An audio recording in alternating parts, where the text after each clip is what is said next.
Olá, amigos do Notícias Agrícolas. Vamos falar agora do mercado do feijão. Um comportamento de pressão nas cotações foi sentido aí nos últimos dias, né? Nos últimos 20 dias, pelo menos.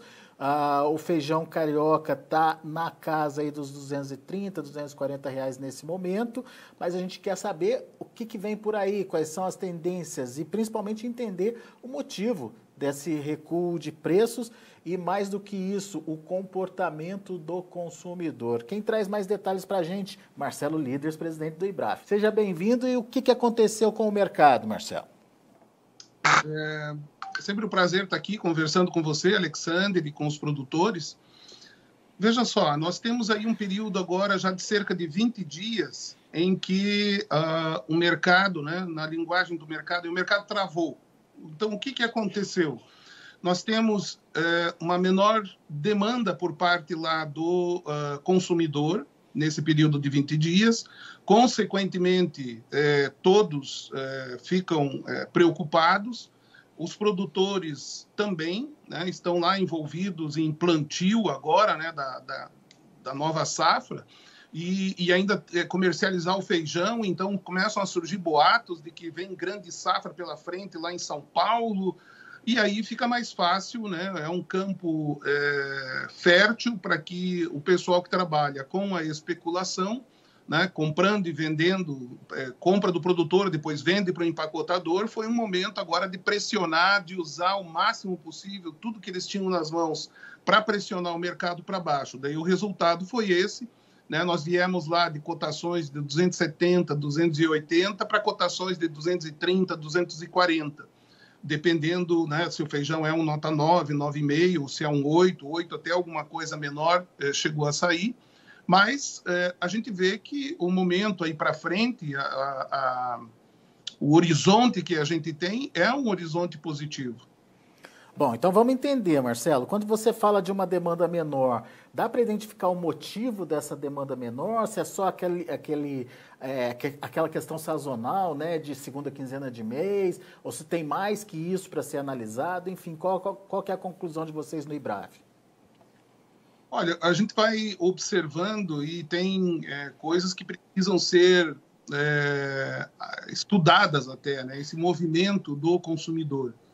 Porque não foi só o feijão que vendeu um volume menor, né? Os outros itens de cesta básica também tiveram um volume menor. Então, você tem, na composição total, ainda que o feijão tenha tido algum recuo de preço nesse período, mas você tem outros produtos que valorizaram e pesam no orçamento da família. Esse seria um dos fatores, quer dizer, menos recursos na mão da família. Também a ajuda do governo, ela diminuiu, né, diminuiu o valor, ela está atingindo menos pessoas. As pessoas começam a voltar ao normal, então já não estão mais somente dentro de casa, né, estão se alimentando nos seus locais tradicionais ou na indústria, lá na cozinha, né, que atende à indústria, ou no restaurante por quilo, enfim. São algumas circunstâncias que acabam justificando, né? Não necessariamente explicando, mas justificando o que está acontecendo. O importante é que todas elas são passíveis de mudanças. Todas por quê? Nós sabemos que as dificuldades financeiras e econômicas levam as pessoas a consumir produtos básicos num volume maior. Depois de um grande impacto na valorização em reais, né, da maior parte da cesta de alimentos, há também uma acomodação, isso deixa de ser uma novidade. Lembrando que feijão está sendo vendido ao redor de R$5, R$6 nas prateleiras dos supermercados, dependendo da região do país. Mesmo que ele vá a R$10, ele rende 12 porções. Então, é um produto ainda de valor relativamente baixo, acessível ainda, né, pelo valor da unidade ou da capacidade que ele tem de nutrir a pessoa. Então, são essas as circunstâncias que a gente tem presenciado aqui no mercado. E outro ponto que você colocou é a questão da oferta com a chegada da safra do estado de São Paulo. Agora, você fez questão de frisar que essa chegada da oferta de São Paulo pode ter trazido aí um impacto inicial, né, em função da presença desse feijão no mercado, mas você disse que tem aí algumas coisas que precisam ser analisadas ainda. O que exatamente em relação a essa oferta que está chegando, Marcelo? Bom, sempre o produtor, por exemplo, ele está lá na Bahia, ou ele está aí no noroeste de Minas, ou ali ao redor do Distrito Federal, onde está saindo feijão agora, ou no Mato Grosso, ainda que tem alguma coisa sendo colhida. Ele começa a ouvir notícias de que o estado de São Paulo vem com a maior safra da história, de que é aquela história que a gente tem sempre que vai começar um novo polo de produção. Qual é a verdade sobre São Paulo? São Paulo tem uma área menor do que o ano passado. As lavouras de São Paulo, será que tem lógica imaginar que menor área, mas com uma produtividade maior? Os produtores que estão nos escutando sabem que a lavoura que passou, mesmo embaixo de pivô, né, mas não teve água suficiente para fazer a irrigação ideal para aquela lavoura. Isso aconteceu em algumas lavouras, tem acontecido em algumas lavouras de irrigação. O outro fator é que você tem uma área não concentrada, você tem 30 mil hectares que estão sendo colhidos em setembro, outubro, novembro, dezembro, né, e talvez ainda alguma coisa em janeiro desses 30 mil hectares. Você tem, do ponto de vista, ainda lembrando, do ponto de vista da planta, do desenvolvimento vegetativo dela, da frutificação, você teve vários elementos aí negativos. Temperatura extremamente alta, todos lembram. Temperatura extremamente baixa, também lembram. Então, não é a condição ideal dessas lavouras saírem, infelizmente, não é para vir uma lavoura na média com uma produtividade normal. Então, esses elementos todos somados levam a gente a raciocinar. Calma. O preço reduziu, estão dizendo que vai ter. Calma. Olhe quem está te passando a informação. Né? Essas informações que vêm no WhatsApp e vêm de comprador, o comprador está na função dele, talvez até extremada muitas vezes, né? Alguém sem muito caráter chega lá para apavorar o produtor com a notícia, né? Não, porque vem, porque vai cair, porque isso e aquilo, e eu estou aqui para te salvar e pagar hoje para você 210, 220. Se o produtor tem uma conta para pagar e não tem o que fazer, tem uma necessidade, lógico, vai lá, vende, cada um sabe onde o calo aperta. Agora, que não seja, né, pelo medo de que essa condição vai piorar nos próximos 60 dias. Agora, a gente pode então imaginar que diante desse cenário o preço volta a subir, Marcelo, e que patamar o feijão passa a ser rentável de novo para o produtor? Nesse valor dos 230 já fica apertado, certo? Sim, com uma produtividade mais baixa, sim, alguns produtores ficam mais apertados. Agora, o valor que pode vir a ser trabalhado, todas as indicações são de que nós não temos por que trabalhar com feijão abaixo de R$250. Não há razões para isso, né, pelo lado da oferta. Talvez aí o mercado trabalhando entre R$250 e R$280 não cause surpresa nenhuma. Também não vamos tentar alimentar o produtor, né, com a expectativa de que ele vai vender a 300 ou mais. Pode acontecer? Pode. Existem alguns elementos que precisam conspirar a favor, como houveram agora elementos que conspiraram contra. Né? Pode vir a acontecer. Mas vamos trabalhar com um horizonte de R$270, R$280, e na medida que vão aparecendo os compradores, vão acontecendo os negócios, né?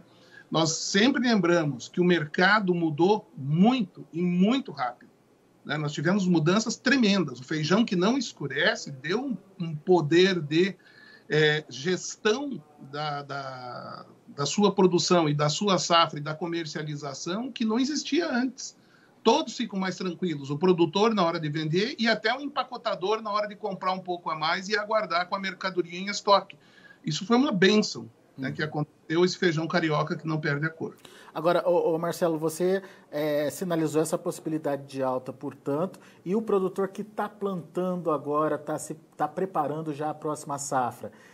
Como é que ele enxerga os atuais valores, enfim, e o que ele precisa entender para evitar que lá na frente ou ele tenha produto de mais ou tenha produto de menos, enfim, como equilibrar essa oferta lá na frente sem trazer muitas consequências para preços, por exemplo, Marcelo? Bom, a primeira coisa que a gente lembra é que soja e milho já estão sendo precificados para o ano que vem. Então, o produtor se anima com a soja e com o milho, está certíssimo, tem que aproveitar.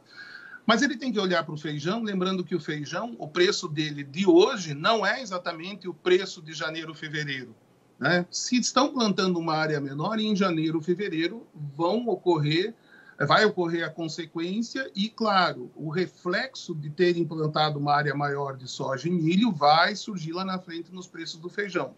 Muito bem. Um outro aspecto que a gente começa a contemplar agora é o seguinte: com os grandes atrasos que ocorreram no plantio da safra de soja, principalmente, pode levar a que a janela na sequência não seja tão grande e se aumente a área de feijão. Muito bem, levem isso em consideração, isso pode acontecer. Mas se isso vai acontecer com que feijão? Vai ser com feijão carioca, né? É o que o produtor mais sabe plantar, 60%, 65% da área no Brasil é plantada com feijão carioca. Mas vamos analisar esse momento agora, vamos analisar os últimos 20 dias. A quanto foi vendido o feijão rajado nos últimos 20 dias? 300. A quanto foi vendido o feijão vermelho? Aquele vermelho grande, 320, 310, 320. A quanto foi vendido o feijão preto? 270, 280. Então, veja só, aqueles que apostaram nesses feijões tiveram uma comercialização mais tranquila. Muitos fizeram contratos, excelente, fizeram contratos de 200 e tanto e o mercado estava 300, ótimo. Por quê? Porque muitos deles fizeram de 50%, 60% da sua área, fizeram contratos. E o restante ficou para fixar agora, fixaram num nível bom.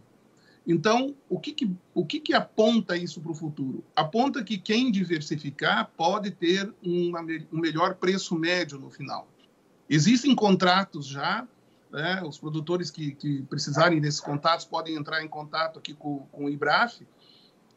Existem empresas fazendo contratos para plantio em janeiro, em fevereiro, né? Então, é claro que o preço do feijão preto, né, tende a diminuir lá em janeiro, fevereiro, março, ou lá na hora de colher a segunda safra, o carioca também. Mas como é que você vai se proteger daquele momento que pode ter uma maior oferta? Diversificando é um. 2, fazendo contrato. É uma outra alternativa também. E como é que eu escolho o meu produto para fazer essa diversificação, Marcelo?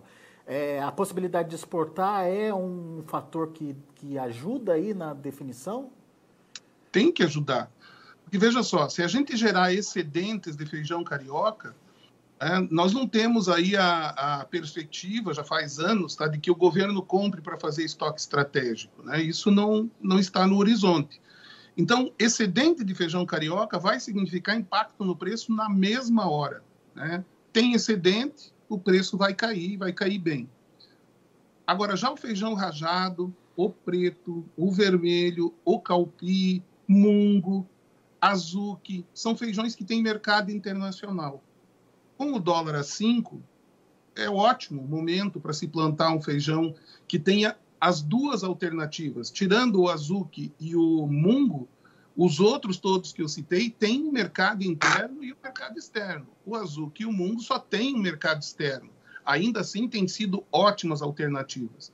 Então, com esse horizonte todo, eu diria assim, produtor, olhe para o feijão, porque nele vem boas surpresas aí para o próximo ano, mesmo com incentivo que venha a acontecer de uma área maior por conta aí dessa janela que pode surgir depois da soja. Muito bem. Ô Marcelo, você falou anteriormente dessa questão da pandemia ajudando aí o consumo de feijão, né? O consumo doméstico principalmente. e que agora, com a retomada da vida ao normal, um dos possíveis motivos aí de queda nos preços pode ter sido essa demanda menor do consumo doméstico. Mas eu queria entender de você um pouquinho qual é a percepção do consumidor a partir dessa experiência que ele teve com o feijão feito em casa. O que ele está pensando, o que ele está querendo agora? Mudou? O produtor precisa se atentar a isso também? Eu acredito que sim. Nós temos vários pontos positivos aí, vários. Um dos pontos positivos é que é óbvio que adolescentes que viram a mãe lá preparando feijão todos os dias ou frequentemente, né, em casa, viram que não é difícil cozinhar. Alguns readquiriram o hábito. Então, esse aumento de 10% do consumo que foi detectado numa pesquisa levada a cabo aí pelo Brasil afora, esse volume de consumo, ele diminui, mas não diminui, não volta a ser o que era. Né? Então, aí tem um aspecto positivo. Outro aspecto interessante para a cadeia produtiva nós temos produzido um feijão que não diferencia muito o produtor que tem o máximo cuidado com as boas práticas e aquele que faz de qualquer jeito, que usa produto até contrabandeado do Paraguai. Ainda acontece. Então, começa a se separar o joio do trigo. Por quê? Porque as empresas que têm uma marca têm percebido que quanto mais garantias eles derem para o consumidor, mais fortalece a sua marca. Qual é a garantia que falta? Já colocaram o feijão mais branquinho possível. Vamos pegar o feijão carioca. O mais branquinho possível, o maior grão possível. O mais limpo, ninguém precisa escolher feijão. O que precisa agora? O que o consumidor está pedindo em várias cadeias produtivas? Aonde foi produzido, como foi produzido. Para você dar o aonde e como, você tem que fazer a rastreabilidade. Então, a rastreabilidade, entre outras coisas, vai garantir para o consumidor que está exigindo isso, que aquele produto foi produzido dentro das boas práticas. Entre as boas práticas está o uso consciente de defensivos, a quantidade certa do produto recomendado, que não gere resíduos proibidos lá na ponta. E com isso você acaba tendo um produto que também vai ter uma perspectiva de um mercado internacional mais simpático à oferta que vem do Brasil. Essa exigência, desculpa, Marcelo, essa exigência já está começando? As empresas já estão preocupadas com isso? Já estão cobrando isso do produtor? Sim, elas nos últimos tempos nós temos acompanhado um movimento bastante forte das empresas buscando ter nos seus laboratórios,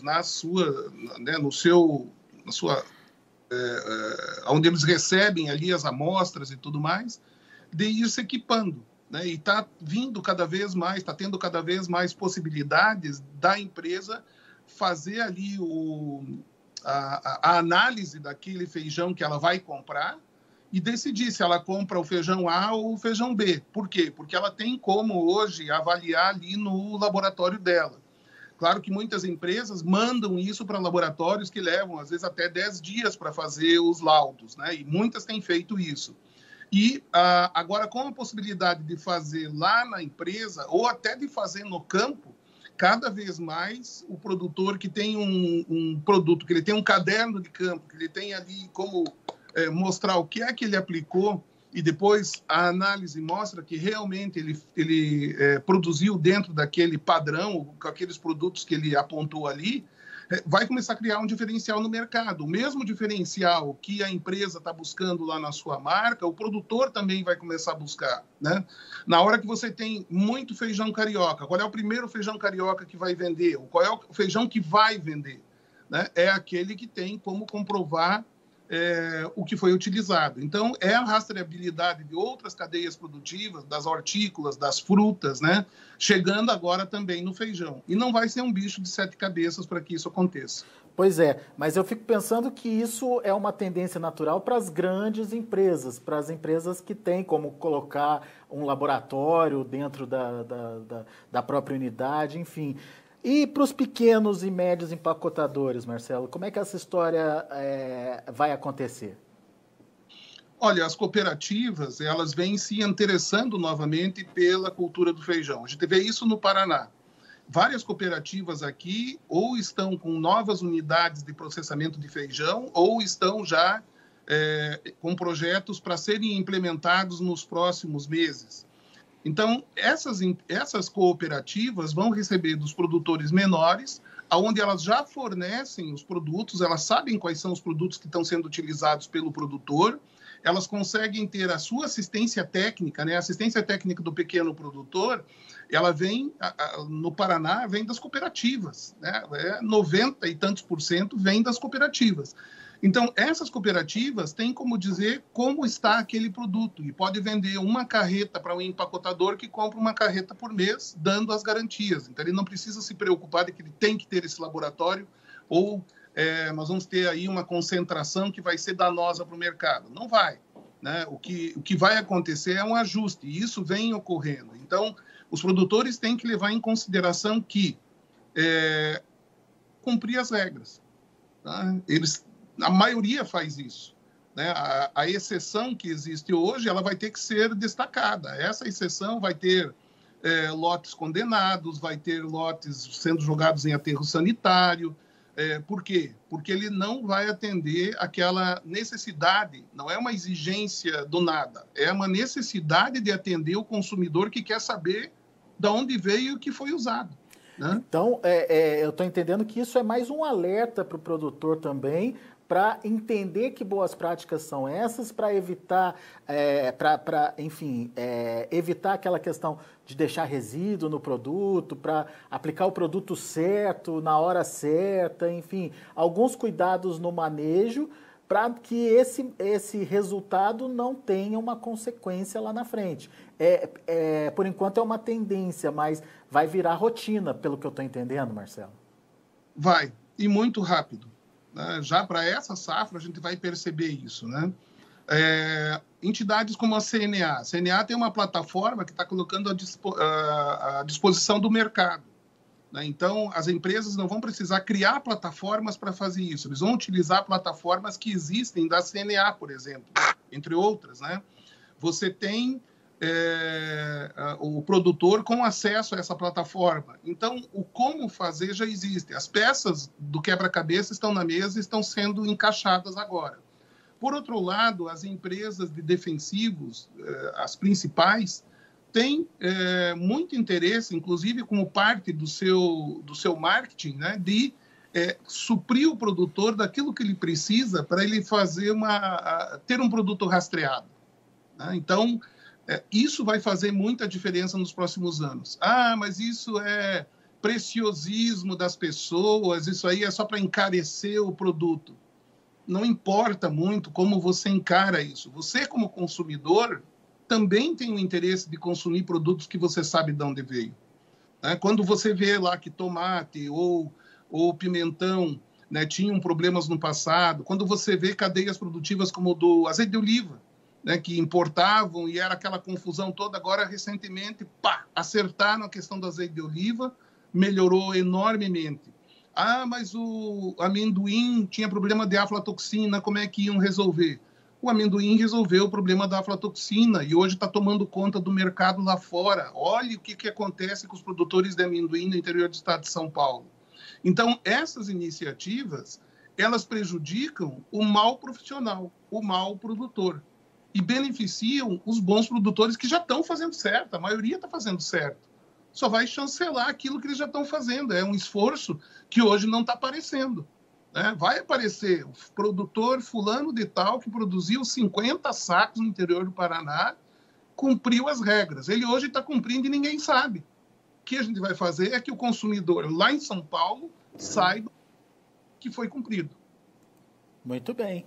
Mudanças importantes acontecendo no mercado do feijão, essa questão da rastreabilidade, a questão da remuneração da pesquisa, a questão da comercialização, a modernização da comercialização, enfim, coisas muito importantes acontecendo e o produtor tem que se atentar a isso para não ficar para trás, né, Marcelo?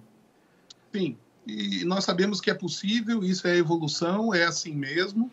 Ela traz um certo desconforto quando começa, mas depois a gente sabe que é para melhor. Né? Isso vem acontecendo, veja só, tem produtores que a gente sabe que já estão cumprindo protocolos, por exemplo, de soja, de milho, né, de algodão, né, cumprindo os protocolos, eles já são rastreados naquilo. É diluir o custo que ele já tem para produzir aquilo, produzindo feijão também. É na mesma área, na mesma matrícula que já está registrada lá. Então, é um reconhecimento do consumidor por esse esforço que o produtor está fazendo. Na verdade, vai ser isso que vai acontecer. Fortalece o nosso setor. Legal. Boa, Marcelo. Meu caro, por enquanto, muito obrigado. A gente vai voltar a conversar, trazendo mais detalhes, entendendo o comportamento de mercado, para onde que vão esses preços, enfim, muitas informações ainda para o produtor, até para ele ter em mente o que pode acontecer lá na frente, para ele fazer a melhor tomada de decisão nesse momento de plantio. Obrigado por enquanto. Foi um prazer, um abraço a todos. Sábado é dia de feijoada e um viva feijão para todo mundo. Vamos lá, todo mundo precisa de um pratinho de feijão aí. É isso aí. Abraço, Marcelo. Até a próxima. Tá aí, Marcelo Líderes, presidente do IBRAF, aqui com a gente no Notícias Agrícolas, contando um pouquinho da questão dos preços, né, formação dos preços, e mais do que isso, contando as mudanças que estão acontecendo no setor produtivo, principalmente do feijão aí, a questão da rastreabilidade, a questão da comercialização, a questão da diversificação, enfim, da possibilidade de você não ficar com o produto na mão e ter a oportunidade de exportar um produto que o mercado internacional quer. Dicas muito importantes nessa entrevista de hoje do Marcelo, que você, produtor de feijão, deve absorver e, mais do que isso, participar dessa nova contextualização que o mercado do feijão está passando, está vivendo. A gente vai ficando por aqui, agradeço muito a sua atenção e audiência. Na sequência tem o monitoramento do clima e a gente ainda vai falar de boi. Continue com a gente.